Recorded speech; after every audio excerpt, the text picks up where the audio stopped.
Depression मतलब continuous अगर आपका लो मूड रह रहा है, आपका जो भी इंटरेस्ट है किसी पर्टिकुलर एक्टिविटी में, आप उसमें कंसंट्रेट नहीं कर पा रहे हैं।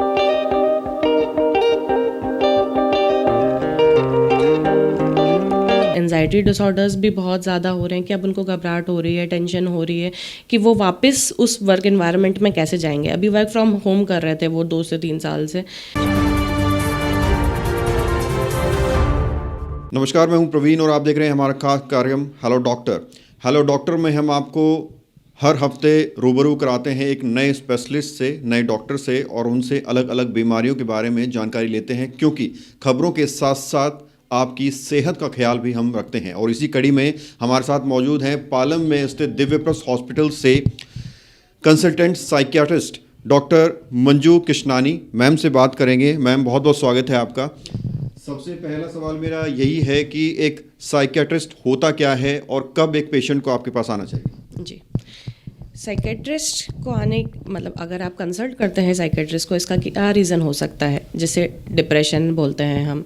डिप्रेशन मतलब कंटिन्यूस अगर आपका लो मूड रह रहा है, आपका जो भी इंटरेस्ट है किसी पर्टिकुलर एक्टिविटी में, आप उसमें कंसंट्रेट नहीं कर पा रहे हैं, आपका स्लीप डिस्ट्रॉय हो रहा है, आपका खाने पीने का जो है वो आप कम कभी खा रहे हैं, कभी ज़्यादा खा रहे हैं, तो ये सारी चीज़ें हैं। लेकिन कम से कम 2 हफ्ते के लिए होना चाहिए। इसके साथ में हम साइकोटिक डिसऑर्डर्स बोलते हैं, उसमें एबनॉर्मल बिहेवियर हो सकता है, कुछ सस्पिशियसनेस हो सकता है, शक जैसे करने का जो बोलते हैं कि फैमिली वालों के ऊपर शक कर रहे हैं। इसके अलावा हस्बैंड वगैरह के कैरेक्टर पे शक कर सकते हैं। हेलुसिनेशंस होते हैं, यानी एबनॉर्मल वॉइसेस वगैरह उनको सुनाई देता है, इस तरीके की चीज़ों में। इसके अलावा अभी नॉर्मली भी ये चीज़ देखी गई है कि इवन बच्चों में भी जैसे एडजस्टमेंट डिसऑर्डर्स होते हैं, अगर डिफरेंस नहीं होता है बच्चों में एज का, उस चीज़ में। इसके अलावा स्कूल में डिसऑर्डर्स होते हैं, जैसे स्कूल एज ग्रुप में जो हम देखते हैं स्पेसिफिक लर्निंग डिसऑर्डर्स बोलते हैं कि सिर्फ मैथ्स में वीक है बच्चा या इंग्लिश में वीक है। तो इस तरीके के हैं डिसऑर्डर्स। और अभी टीन एज में सबसे ज़्यादा देखा गया है कि सब्सटेंस यूज़ डिसऑर्डर्स बहुत ज़्यादा आ रहा है, जैसे अल्कोहल वगैरह का यूज़ है, इसके साथ में गांजा वगैरह है। तो ये चीज़ें अभी बहुत ज़्यादा बढ़ रही हैं। इसके अलावा मैरिटल डिस्कॉर्ड्स, जैसे जो कपल्स हैं उनके बीच में रिलेशनशिप इश्यूज़ को लेकर के वो बहुत ज़्यादा, उसमें डिप्रेशन का शिकायत होना, एंजाइटी का शिकायत होना, ये चीज़ें अभी बहुत ज़्यादा देखी जा रही हैं। तमाम चीज़ें जो है डॉक्टर मंजू ने बता दी और मुझे सवाल करने की ज़रूरत भी नहीं पड़ी, बिना सवाल करे बता दी। ये बहुत अच्छी बात है। मैम, हमारा देश कोविड से लड़ा 2 से 3 वर्षों तक, और अब देखा गया है कि कोविड के साइड इफ़ेक्ट उसके दिमाग में दिख रहे हैं, उसके स्वभाव में दिख रहे हैं। तो कोविड के बाद आपके पास ऐसे कुछ पेशेंट आए हैं जिन्होंने शिकायत की होगी, मैम मुझे कोविड हुआ था और मुझे ये दिक्कतें आ रही हैं। क्या कुछ दिक्कतें आती हैं और कैसे वो जो है नॉर्मल ट्रैक पे आ सके? देखिए, कोविड के बाद में मोस्ट इम्पॉर्टेंट जो हमारे पास में डिसऑर्डर्स आ रहे हैं वो डिप्रेशन से रिलेटेड आ रहे हैं, क्योंकि वर्क लॉस हो गया, वो चीज़ है। इसके अलावा एंजाइटी डिसऑर्डर्स भी बहुत ज़्यादा हो रहे हैं कि अब उनको घबराहट हो रही है, टेंशन हो रही है कि वो वापस उस वर्क एनवायरनमेंट में कैसे जाएंगे। अभी वर्क फ्रॉम होम कर रहे थे वो 2 से 3 साल से। इसके अलावा फिर OCD बहुत ज़्यादा, ऑब्सेसिव कंपल्सिव डिसऑर्डर, जब जैसे हम नॉर्मल प्रोटोकॉल्स भी ले रहे थे, नॉर्मल प्रिकॉशंस ले रहे थे कि हमें हैंड वॉश करना है, अब इसमें OCD पेशेंट्स के लिए वो बहुत ज़्यादा चीज़ बढ़ गई है। तो अभी जब वो कोविड तो एरा एक हिसाब से कम हो गया है काफ़ी हद तक, लेकिन ये है कि उनका जो एंजाइटी वगैरह थी वो अभी भी उस चीज़ से रिलेटेड एसोसिएटेड बहुत ज़्यादा है। सब्सटेंस यूज़, अल्कोहल वगैरह, जब आपके पास काम नहीं है तो ये चीज़ें भी बहुत ज़्यादा बढ़ गई हैं इस टाइम पे। देखिए, डॉक्टर के पास पहुंचने की ज़रूरत नहीं पड़े ऐसा तो नहीं है, लेकिन नॉर्मली हम क्या चेंजेस कर सकते हैं कि एक तो जैसे सोशल मीडिया है, ये यूज़ कम करें, ठीक है। हेल्दी लाइफस्टाइल के लिए बोलते हैं कि आप हेल्दी फूड खाएं। इसके अलावा स्लीप वगैरह आर्किटेक्चर होता है, जो हम बोलते हैं कि बहुत अच्छा स्लीप होता है वो आपका 10 PM टू नाइट में जो 2 AM का टाइम होता है, जो हम मोस्टली उस टाइम पे हम या तो मोबाइल वगैरह चलाते हैं या वो लाइफस्टाइल ही ऐसा हो गया है। तो कहीं ना कहीं थोड़ा सा लाइफस्टाइल से भी फ़र्क पड़ता है।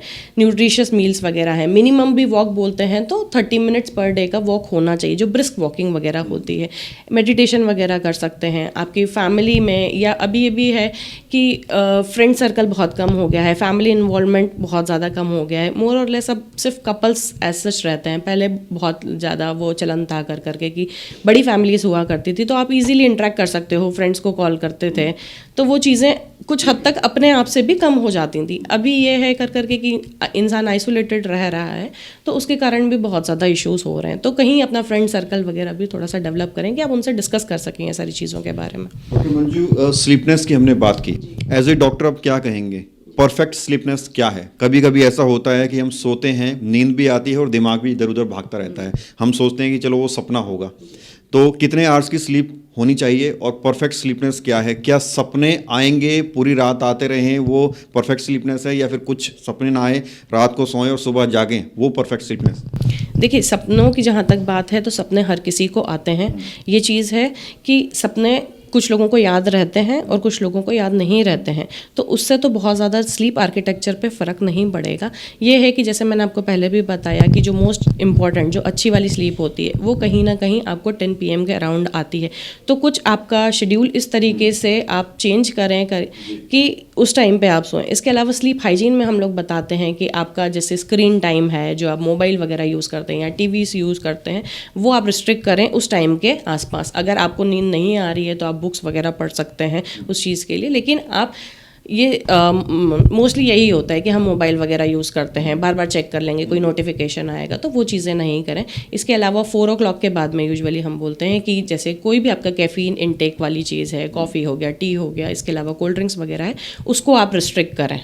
कोई भी आप बहुत ज़्यादा स्टिमुलेटिंग एक्टिविटी आपकी स्लीप के टाइम पे नहीं। नींद की पिल्स लेते रहते हैं, तो लंबे समय तक क्या नींद की दवाएं लेना उनके शरीर के लिए कितना घातक है, कितना दिमाग पर कितना असर पड़ेगा, इस पर आप लोग एक बार जागरूक करें। देखिए, दोनों तरफ से है। अगर नींद नहीं आ रही है तो दवाइयाँ तो आपको लेनी पड़ेंगी, क्योंकि दोनों तरफ से काम करता है। अगर आपकी स्लीप पैटर्न अच्छा नहीं है तो आपको साइकेट्रिक डिसऑर्डर्स प्लस इसके अलावा जैसे देखा गया है कि लाइफस्टाइल डिसऑर्डर्स, जैसे हम हाइपरटेंशन बोलते हैं, डायबिटीज़ बोलते हैं, कार्डियोवैस्कुलर डिसऑर्डर्स के रिस्क बोलते हैं, वो इंक्रीज होती हैं अपने आप में भी। और फिर ये है कि मेडिसिन का, जैसे आप डिपेंडेंस की बात कर रहे हैं, तो फिर मेडिसिन का ये है कि हाँ, लॉन्ग टर्म में कुछ दवाइयाँ हैं जो डिपेंडेंस तो कराती हैं, लेकिन उसमें भी हम ये ट्राई कर सकते हैं कि अगर शॉर्ट टर्म में कुछ स्लीप का इशू है तो हम उसको मेडिसिन को ज़्यादा लंबे समय के लिए नहीं दें। यूजुअली स्लीप मेडिसिन के लिए भी हम ट्राई करते हैं कि 1 month 2 month तक के लिए दें, फिर स्लोली उसको टेपर करके बंद करने की कोशिश करें। इसीलिए बोला जाता है कि आप कंसल्ट कीजिए, वापस फॉलोअप के लिए जाइए। कई बार ऐसा होता है, ये देखा भी गया है कि साइकेट्रिस्ट एक बार अगर आपको कोई मेडिकेशन लिख करके दे देता है, या फिर कई बार ऐसा भी होता है कि कोई अटैक वगैरह आ गया, जैसे तो उसमें हार्ट अटैक वगैरह कुछ आया, या इस तरीके के कुछ डिसऑर्डर्स है, हाइपरटेंशन है, कार्डियोवैस्कुलर डिसऑर्डर्स है, वो फिजिशियन के पास में जाते हैं कई बार, तो वो उनको लो डोज में कुछ मेडिकेशन लिख के दे देते हैं। टेम्पररी आपको नींद भी अच्छी आएगी एंजाइटी कम करने के लिए, लेकिन ये होता है कि वो ईयर्स टुगेदर वही मेडिकेशन कंटिन्यू करते रहते हैं। हम लोगों से बातचीत करते हैं, उनके जो सवाल होते हैं हम डॉक्टर से पूछते हैं। एक चीज़ हमने नोट की है, केमिस्ट फार्मेसी में हम कभी भी जाते हैं तो वो कोई भी दवाई मांगने पर दे देते हैं, लेकिन नींद की दवाई नहीं देते हैं बिना डॉक्टर के प्रिस्क्रिप्शन के। तो क्या वो खतरनाक है इसलिए नहीं देते, या फिर कुछ और वजह है उसकी? देखिए, खतरनाक इस तरीके से है कि अगर वो मेडिकेशन का बहुत ज़्यादा डोज ले लेते हैं तो फिर आपको इश्यूज हो सकते हैं। जैसे जो मोस्ट कॉमनली मेडिकेशंस भी यूज़ होती हैं, उसमें कई बार ऐसा होता है कि आपको रेस्पिरेटरी डिप्रेशन वगैरह भी हो सकता है। अगर अंडरलाइंग आपको पहले से ही कोई बीमारी है इस तरीके की, फिर पेशेंट ने कौन सी दवाई ले ली उसका तो कोई रिकॉर्ड रहेगा नहीं।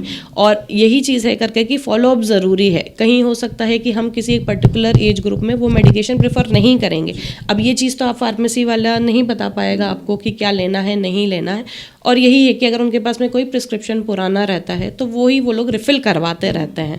तो अब वो कभी ऐसे कोई पहचान का होता है फार्मेसी वाला तो वो उनको दे देते हैं, तो उस तरीके से भी वो कंटिन्यूस होता है लॉन्ग टर्म में भी। और दूसरी बात, अगर वो ज़्यादा इंटेक कर लेते हैं, as a method of suicide भी यूज़ कर सकते हैं, तो ये तो बहुत ईजी एक्सेस हो गया है ना। अच्छा, जो आजकल के युवा हैं मैम, वो MNC में और BPO में जॉब करते हैं, ना सोने का टाइम होता है, ना खाने का, ना उठने का।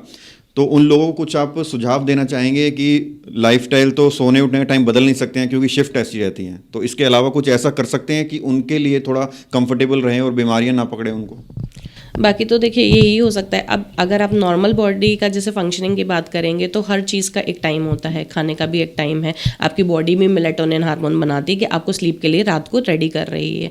लेकिन अगर आप ये चीज़ फॉलो नहीं कर सकते बिकॉज ऑफ सम और द अदर इश्यूज, फिर भी ट्राई करें कि वो शॉर्ट टर्म के लिए आप ट्राई करें। ऐसा नहीं है कि आप उसको लाइफ लॉन्ग ऐसा सोच लें कि मैं सिर्फ नाइट ड्यूटी करूँगा, तो वो चीज़ पॉसिबल नहीं है। शॉर्ट टर्म के लिए अगर आप करना चाहते हैं तो ठीक है। इसके अलावा जो भी मैंने आपको पहले भी बताया कर करके कि एक्सरसाइज वगैरह है, एक हेल्दी लाइफस्टाइल है, न्यूट्रिशियस फूड है, तो वो कहीं ना कहीं आप कंटिन्यू करें। इसके अलावा भी कभी अगर आपको कुछ इस तरीके के इश्यूज आते हैं, एंजाइटी होता है, डिप्रेशन होता है, स्लीप पैटर्न में बहुत ज़्यादा इशू होता है कि आप वापस आकर के भी सो नहीं पाते हैं, तो उसमें भी फिर आप साइकेट्रिस्ट को कंसल्ट कीजिए ताकि वो आपको हेल्प कर सके इमीडिएटली। मैम, जो भी हमारे दर्शक आपको देख रहे हैं, आपसे मिलना चाहें, कंसल्ट करना चाहें, तो दिव्य प्लस हॉस्पिटल में क्या कुछ टाइमिंग रहेगा आपका और क्या कुछ फैसिलिटी यहाँ है? जी, तो आप यहाँ पे ट्यूसडे को, थर्सडे को और सैटरडे को 11 to 2 PM में यहाँ पे आ सकते हैं। ओपीडी वगैरह पे आप कंसल्ट कीजिए इस चीज़ के लिए। जी जी, थैंक यू। तो ये थी मेरे साथ डॉक्टर मंजू किशनानी, और इन्होंने बहुत सारी चीज़ें हमें ऐसी बताई जो आपके काम आने वाली हैं, और हम उम्मीद करते हैं कि इंटरव्यू आपके काफ़ी काम आएगा और काफ़ी कुछ सीखने और समझने को आपको मिला होगा। आपसे फिर मुलाकात होगी एक नए स्पेशलिस्ट से किसी नई बीमारी पर। देखते रहिए इंडिया टाइम 24 न्यूज़। खबरों से खबरदार रहने के लिए चैनल को सब्सक्राइब करें और प्रेस करें बेल आइकन।